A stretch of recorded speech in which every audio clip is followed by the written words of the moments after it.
Okay, sorry. It's like really windy outside. It is starting to feel like Christmas around here. Definitely. Is it Okay, is it snowing by you at all? not snowing. It's been really windy and rainy. It's It's too warm to snow. it's been rainy over here too. It's like barely warm for it to snow here too. Like we touch 40 and then the rest is just in the high to mid 30s. So it's just barely too warm for it to snow.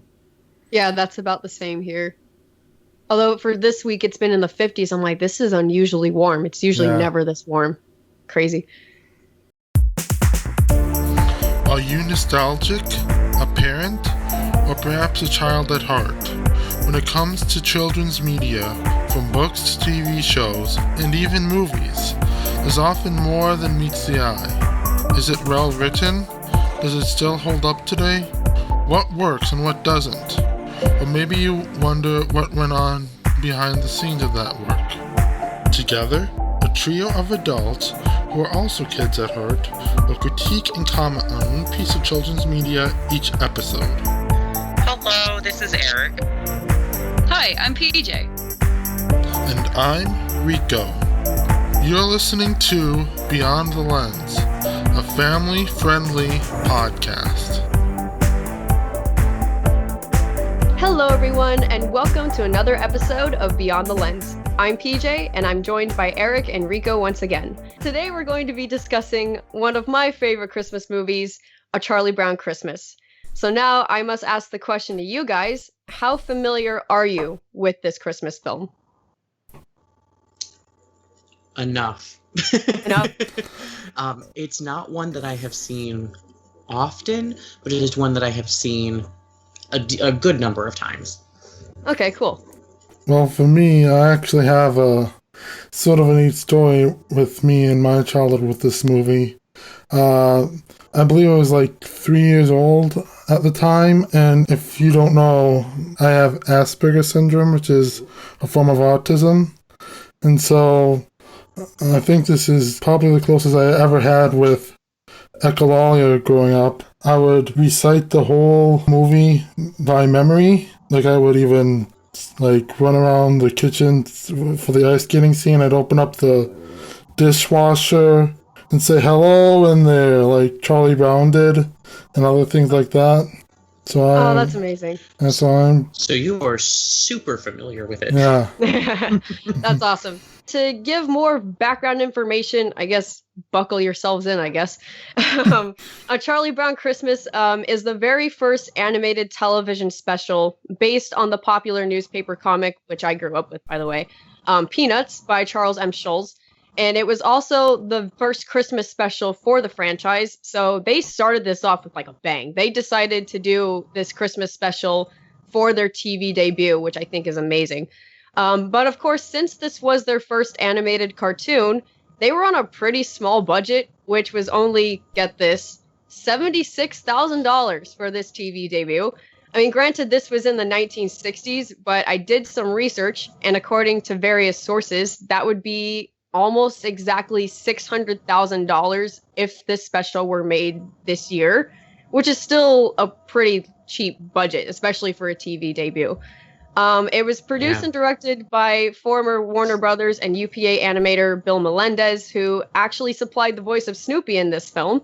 The special debuted on CBS in 1965, 53 years ago, and has been aired during the Christmas season every year ever since on various channels, though, on CBS through 2000 and on ABC since 2001. The special has been honored with both an Emmy and a Peabody Award. So it's a pretty big film, and it definitely had an impact when it was debuted. So here's a little summary of the overall film to catch everyone up to speed. It starts off with Charlie Brown's friends skating around on the frozen pond, just having a great time and enjoying the season. But then we find Charlie Brown feeling a little depressed. Linus, his friend, happens to be next to him, and Charlie kind of complains to himself, but Linus overhears, basically saying that he's depressed because of the over-commercialization of Christmas and his inability to grasp what Christmas is really all about. And Linus kind of dismisses this as Charlie Brown's typical behavior, saying that, oh, you're just Charlie Brown. You know, you can take a great season like Christmas and make it into something depressing. But later, Charlie Brown goes to visit Lucy at her infamous psychiatric booth, which is kind of a running gag in the comics. It's like a parody of a lemonade stand, which I think is also amazing. And she recommends that Charlie Brown direct the school's upcoming Christmas pageant in order to lift his spirits. Charlie Brown actually agrees to this, hoping to find the true meaning of Christmas through this process. On his way to the auditorium, Charlie Brown finds his dog Snoopy decorating his doghouse for the neighborhood lights and display contest, and is shocked to see that his own dog has gone commercial himself. Charlie then runs into his sister Sally, who asks him to help her write a letter to Santa Claus. When she tells him to put in a request for money, Charlie Brown becomes even more dismayed.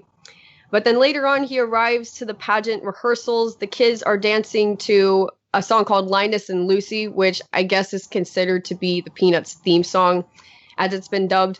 Charlie also notices that everything is chaotic, everyone is doing their own thing, and try as he might, he can't seem to quite get control of the situation, as everyone is uncooperative, and they're more interested in modernizing the play with dancing and lively music.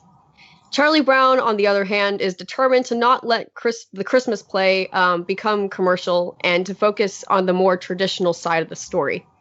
Thinking that the play requires the proper mood, Charlie Brown decides that they need a Christmas tree. So Lucy allows Charlie Brown to go get a, quote, big, shiny aluminum tree, end quote, accompanied by Linus. So Charlie Brown and Linus head off to the Christmas tree lot, but they only find a small baby tree. Which is basically a sapling. But it's the only real tree in the entire lot. The rest of them are like pink and weird colors. They're not real trees. And Linus isn't sure about this tree, but Charlie Brown decides that it's the perfect tree for the play. I mean, after they decorate it, he's like confident that it'll be the perfect tree for the play. And they get the tree. When they return to the school auditorium with the tree, everybody, of course, laughs at Charlie Brown about his choice. And at this point, Charlie Brown becomes frustrated and begins to wonder if he really knows what Christmas is all about. He's like, okay, then what's the true meaning of Christmas? Someone tell me. To which Linus responds by quoting the second chapter of the Gospel according to Luke, verses 8 through 14, which is way too long to read, so I'm just going to paraphrase it. Basically, it's talking about an angel that came from heaven into a field where some shepherds were watching over their sheep for the night. And when they saw this angel, they, of course, were scared, but the angel said, "Fear not, I've come to tell you that Jesus was born, and he's here on earth in a manger, praise." And Linus sums up by saying, "That's what Christmas is all about, Charlie Brown." So Linus is essentially saying that Christmas, is a time of celebration.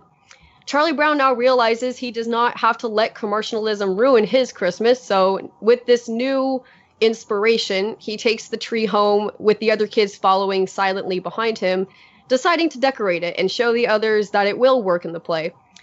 He arrives to find that, of course, Snoopy's doghouse has won first prize in the decorating contest. He decides to place a single ornament from the doghouse onto the tree, but when he does, the whole tree bends over, and Charlie Brown says, "I've killed it," which I don't know why that still cracks me up. Probably the way that he says it just so casually. However, the rest of the gang comes to cheer him up, with Linus wrapping his blanket around the tree and everyone else placing the remaining decorations from Snoopy's doghouse onto the tree, much to Charlie Brown's surprise. Now, it looks like a fully decorated Christmas tree, but of course smaller. And the film ends with all of them singing "Hark, the Herald Angels Sing" along with him, and them yelling, "Merry Christmas, Charlie Brown," which I think is the perfect way to end the film. Now, I grew up watching the other Charlie Brown specials, particularly It's the Great Pumpkin Charlie Brown and A Charlie Brown Thanksgiving. So I didn't see A Charlie Brown Christmas until I was a young teenager, which is sad because this is my personal favorite Charlie Brown film now. And how I saw it, I used to volunteer for this kids program, and every year for their Christmas party, they'd play this film. So the kids and volunteers that came back every year always looked forward to this. It's just such a classic, and it never gets old to any of us. It's become a little tradition for us to watch this film.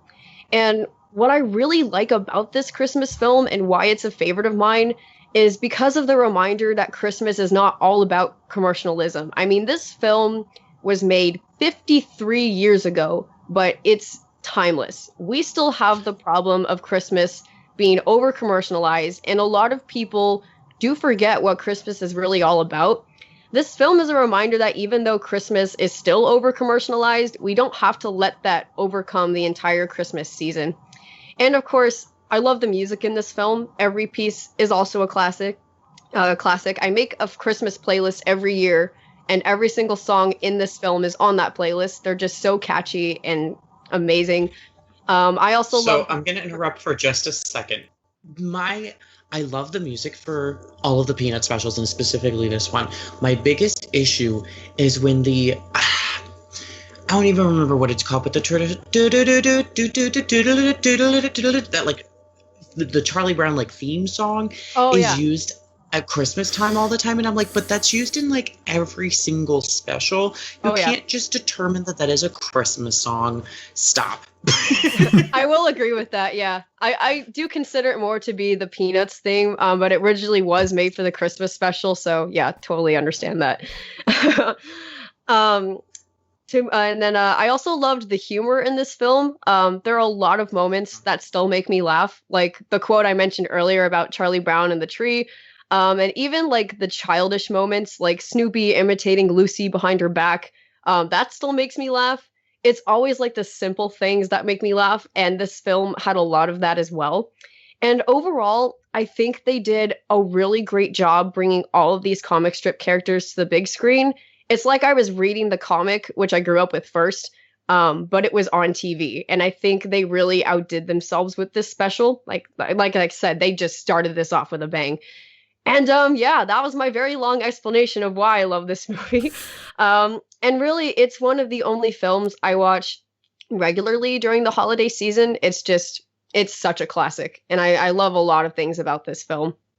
I very much enjoy the Peanuts characters. Now, here's something that I think is great, is when you have good character development and great characters that people can relate to, you can put them in various situations and they work very well.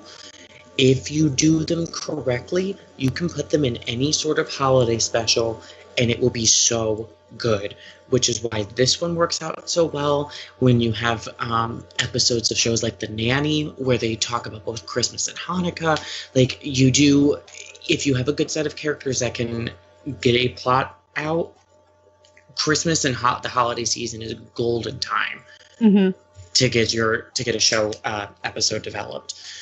What I really enjoyed learning about this special was the year before this, Rankin Bass did Rudolph the Red-Nosed Reindeer. And because of how successful that was, everyone was like, well, crap, we've got to figure out how to do a Christmas thing now. So Charles Schultz was like, well, let's see if we can develop the Charlie Brown characters and the Peanuts characters into a Christmas special.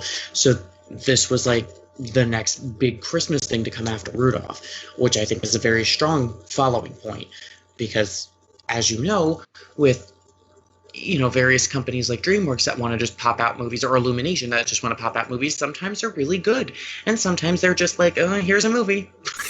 Yeah. So which is what this could have suffered from that, following something so successful, but I think they did a fantastic job with it. Yeah, they really did, especially with the budget that they had, and like they didn't really know what they were doing half the time. Like I believe I read somewhere that some of the kids that voiced the characters in the movie, they couldn't even read the script. They were so young, but you can't tell because they did such a great job with it. And yeah, I think what's good about voiceover acting. Sorry. No, go ahead. Yeah, this is great. So what's good about voiceover acting, though, is that even if the kids are too young to read the material, you can tell them the line and have them repeat it several times and then say, here's where you need to put the inflection and all that stuff. So it's almost like a miming game. And then they'll put the words together and then they'll be able to see the words on the page and sound them out and everything. So it's a good way to be able to educate the children on their literacy skills, which I think is great, too. Yeah, and then they did such a great job with it. You couldn't even tell that, some of them weren't reading off a script. It felt so natural and amazing. I think the voice acting in this was great. And I think I also did read somewhere that it was like the second longest, or was the longest running Christmas special to Rudolph the Red-Nosed Reindeer. But they wanted to make this special a little long, just to fill in that, I guess, television spot. But yeah, they did such a great job. I mean, they really outdid themselves, especially for a TV debut. Great job. I mean, no wonder this whole entire film is a classic to this day. It's just so great. What's really fun is that they've been able to continue it on. So as you said, they celebrated the 50th anniversary. Recently, I think in the last 5 years, Tams Witmark is a script publishing and distributing company. So they acquired the rights to do the show as a stage show. So now people can license the script and perform the Charlie Brown Christmas as a stage show, which again presents these characters in a whole another way and keeps them alive, continuing throughout the season. So you can watch the special at home and then go see a live performance of the show. Yeah, I remember seeing a commercial for, I think, a local production, a stage production of A Charlie Brown Christmas. It's not exactly near where I live, but it's within driving distance. Yeah, and then going back to what Eric said earlier about, the characters being so relatable, it kind of made me think of a question. Like, have you ever felt like Charlie Brown during the Christmas season? Just being depressed for no reason? Or a reason, I guess, but yeah. Maybe not during the Christmas season, but definitely year-round. I mean, it to me, it doesn't hit really with the Christmas season. Sometimes I get overwhelmed and stressed. I think just if you're somebody that suffers from any sort of depression or anxiety, it just comes so randomly. Yesterday I had a fantastic day and I got so many things done. And then this morning I woke up and I felt like I was dead. And so you really don't know when stuff like that's going to hit. So having a character like Charlie Brown that, people are like, I love Charlie Brown because he's just a normal kid and he's average Joe and he's moody sometimes. And I was like, there's a little bit more to that than just like, I'm an average Joe. Like, that's not... Guys. Yeah. Mm-hmm. So I definitely connect with Charlie Brown. I also get aggravated with my Lucys in my life too. Yeah, even if we're not Charlie Brown, I think we all know a Charlie Brown or we know a Lucy. Yeah. Yeah. So do you get any sort of depression during the holiday season, or is that a year-round thing, or is it a non-existent thing for you? For me, yeah, it's kind of the same thing. I do have both depression and anxiety, so it definitely like fluctuates. One day I'm feeling fine, next day could be totally different. Maybe there were one or two Christmases where I was like, well, I don't know, we should do this tradition this year, or if we should do this. But it's always been a tradition just to be with family. But yeah, it definitely comes and goes, just depending on what happens. Yeah. For me, I'm depressed and it's a year-round thing too. Like, for me, I don't know if you're ever like this. Like, sometimes one or two bad things happen and then it keeps going on, and then eventually one more minor thing, and then all of a sudden everything just comes crashing down all at once. That's sort of how I feel at times. Yeah. Mm-hmm. And I think the only other question that I have, or that I could come up with, I'm terrible at asking questions, I apologize. Do you have a Christmas tradition that gets you back in the holiday spirit? I mean, I know we talked a little bit last episode about this, but I don't remember if we quite went into detail. Like, is there a tradition that, if you're out of the Christmas spirit, is there something that brings you back into the spirit a little bit? Depending on what Christmas songs, there's a couple of things. I think depending on what Christmas song it is, I think some of the Christmas songs will get me in a better mood and kind of lift me up, which is why I like songs like All I Want for Christmas Is You or Santa Claus Coming to Town, because they're super upbeat and poppy, which, gets me bouncing around the house, and I'm like, oh, my mood already feels better.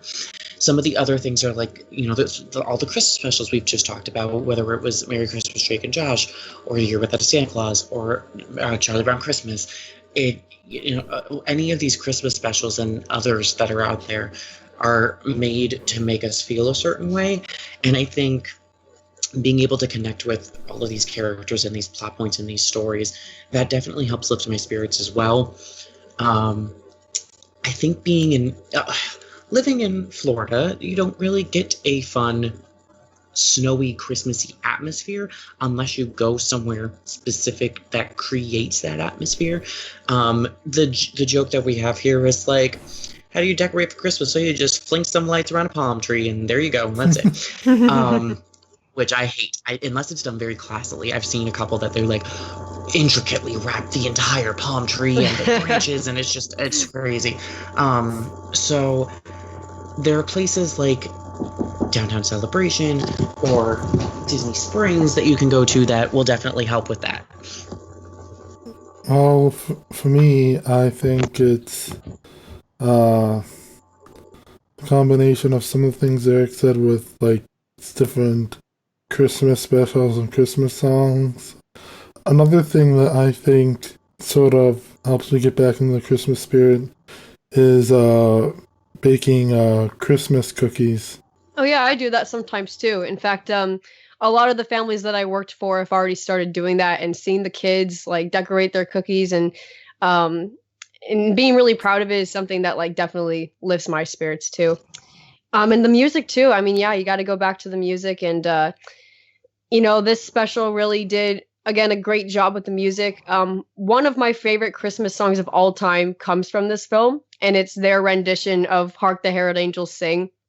It almost brings a tear to my eye just because of how like simple they did it. With it's almost like a kids choir, and they sang it all together, and it just sounds so joyous and like heartwarming that it almost immediately puts me back in the spirit. I mean, they really did a great job with the music in this film as well. Yeah, I think there's some things that trigger happiness in people, whether it's music. Usually music is a good power tool to get people to feel emotional connection in whatever way. And I think that the holiday season definitely has that, because you have the classic Christmas songs, you have the modern pop Christmas songs. I mean, even going past Christmas, there's music scores. Anything with John Williams is just perfection. And Hans Zimmer, they have a very driving, passionate music style that is meant to make you feel a certain way, and they're able to accomplish that. And I think that Christmas specials, Christmas movies, Christmas books, all of these things have the capability of doing those things as well. And just overall, I really did, like, every year, again, when I volunteered, just looked forward to watching this with all the kids that came to the program. And all of the new kids that came every year, like all of us that were already there the year before, the returning kids, the returning volunteers, all of us would get just so excited, and we'd tell the new kids, all right, this is our favorite part of the whole entire Christmas party. We get to watch this film. And then, they end up falling in love with it too. And it's just such a great tradition. And it's sad because I don't volunteer for that program anymore due to like work and everything. But it's one of the things that I looked forward to every year, and seeing the impact that it still has all these years later is the other thing that amazes me. Just how it's impacted so many generations that have seen and have watched this film. I mean, I don't know how, obviously we don't know like if this film will have as much impact further on in the future, but as well as it's done right now, it's such a classic. And even if I still watch this film. I think it was on TV a couple weeks ago, but I just missed it, and I was like, oh man, I really wanted to watch it. But I'm sure it'll be on again very soon. That to me feels like a tradition, just watching this film. And it really does alone put me back in the Christmas spirit if I'm ever feeling down. This film really does help me out a lot. I really like that you have something very specific that you can immediately reference to and go back to if you are feeling not so good during this holiday season. I know I have that kind of stuff when I'm sick as well. Like if I'm like deathly throwing up and everything like that, high fever, I usually sit and watch I Love Lucy, The Nanny, Stacked, like any of those comedy sitcoms, because those are definitely things that make me feel better. And I think Christmas and holiday movies also do the same thing. Yeah, and I'm sick right now, and that's kind of a similar thing with that too.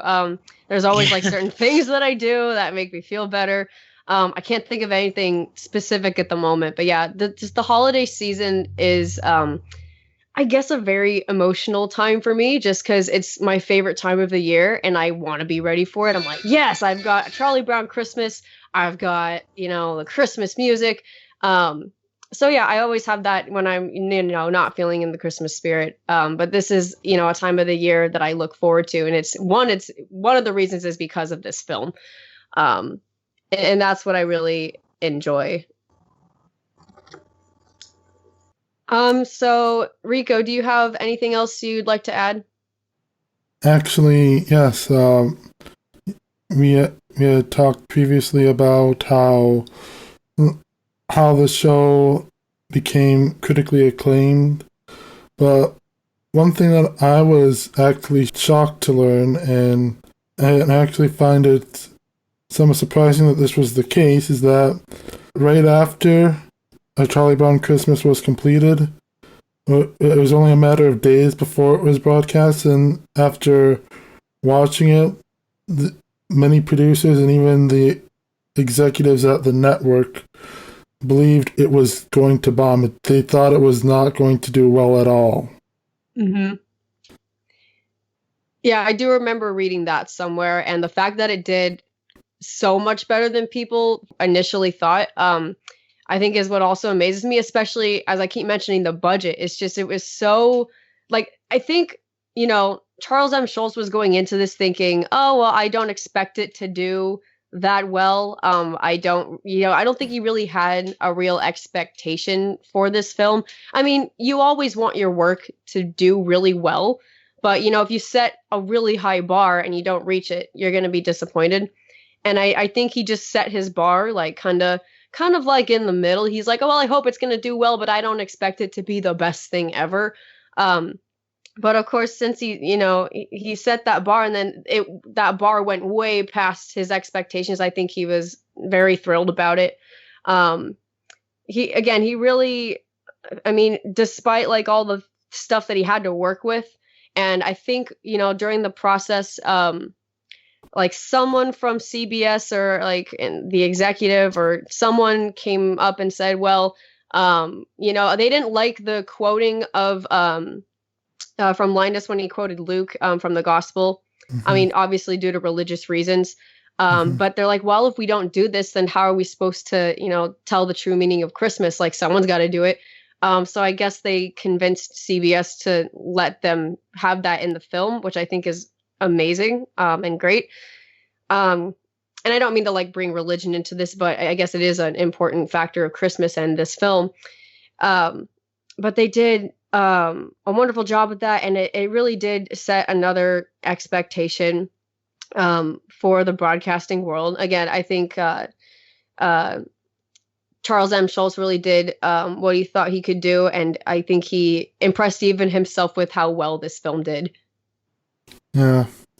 I mean, some of the reasons that I saw cited included the jazz music. I didn't think that was going to go over well, or the pacing. It seemed like it was really slow.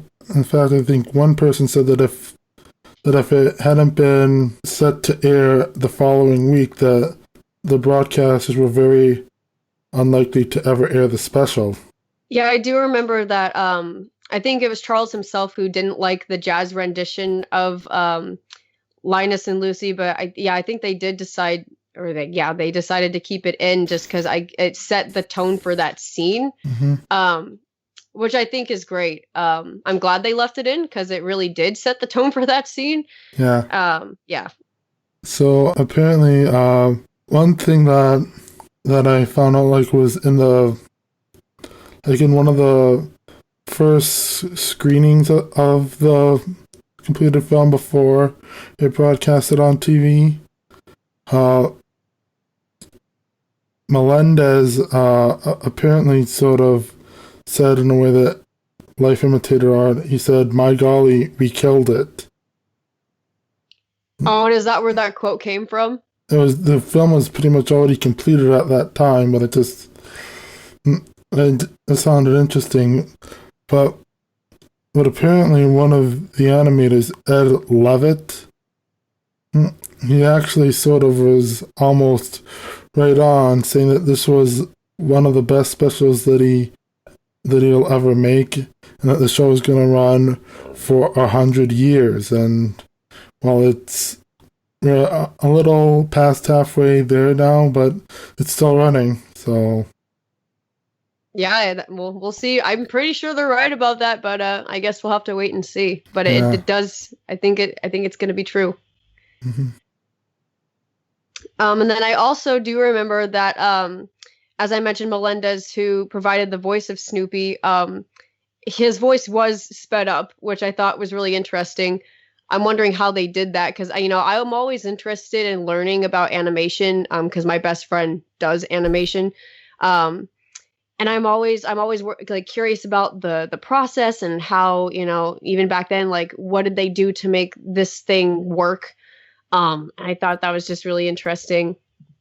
And it was going to have a laugh track, but of course, Scholes didn't like it. He wanted, or no, maybe it wasn't Scholes who didn't like it. Well, someone didn't like it, and or they replaced it with something else, or just left it out. Well, obviously they did leave it out, but yeah, they were going to use it as like a cue to help people like get the joke or to laugh. But I guess someone thought it wouldn't really work for the Peanuts, so they decided to leave it out. Which I thought was also a good choice because I personally think it would have like kind of dampened the movie a little bit. I don't think it needed the laugh track. I think it was perfect as it is. I mean, every year, like I said, when I volunteered and watched this movie with the kids, they would always laugh like at seemingly the right times, and we all laughed together at the corny jokes and the childish humor. And that was really fun just to naturally laugh along with the movie. I think it was perfect. No, I agree. I don't think the film would have done well if there was a laugh track in it. Yeah, I feel like it would have just, yeah. I mean, again, classic. I don't think it needed a laugh track. It was great. Right. And it's kind of funny. I did remember this as well. I think one year for the party, someone actually brought in like a sapling of the tree.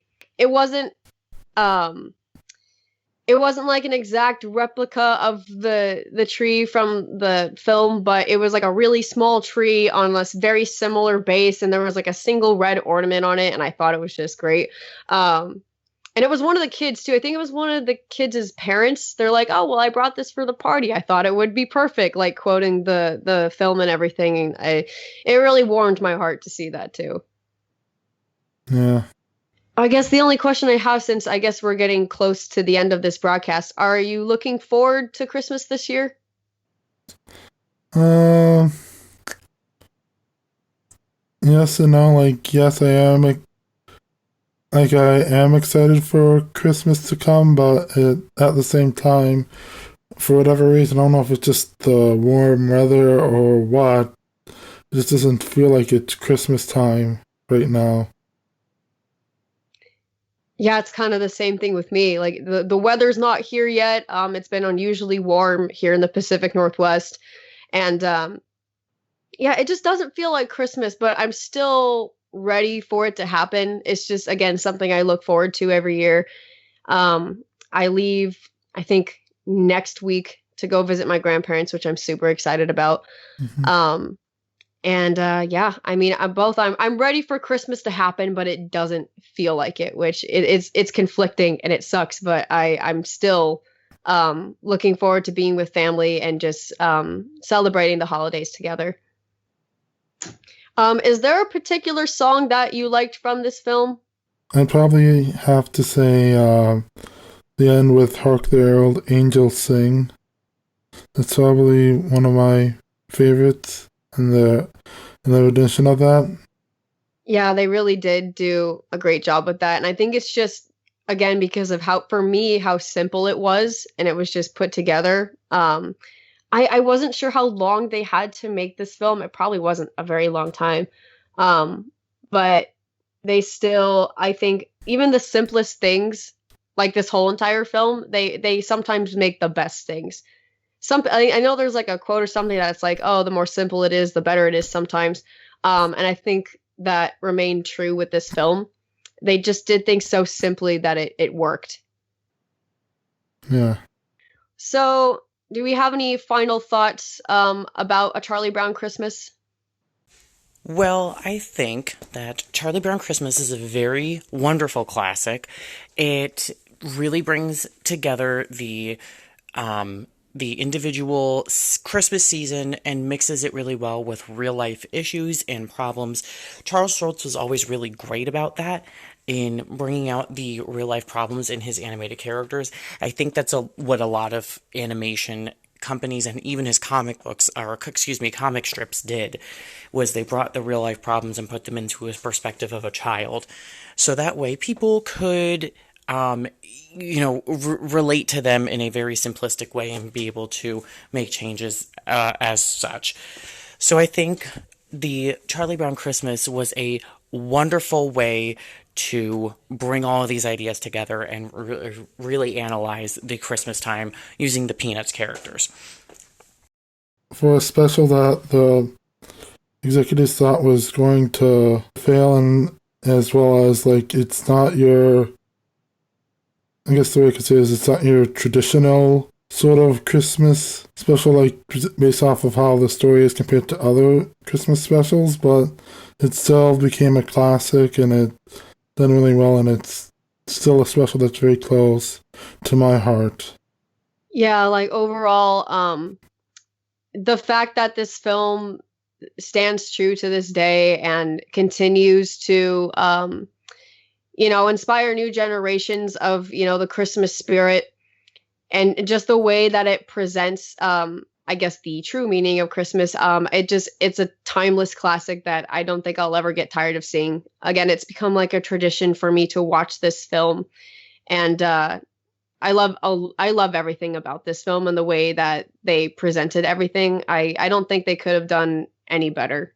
I think it's the perfect holiday classic. All right, everybody. Thank you for tuning in to another episode of Beyond the Lens. I hope you all have a very Merry Christmas and a Happy New Year. And thank you for listening. Thank you for listening to Beyond the Lens. The intro music is Work. That's W-E-R-Q by Kevin MacLeod. It is available under a Creative Commons Attribution License and can be downloaded for free at incompetech.com. Beyond the Lens is a Rico Entertainment production.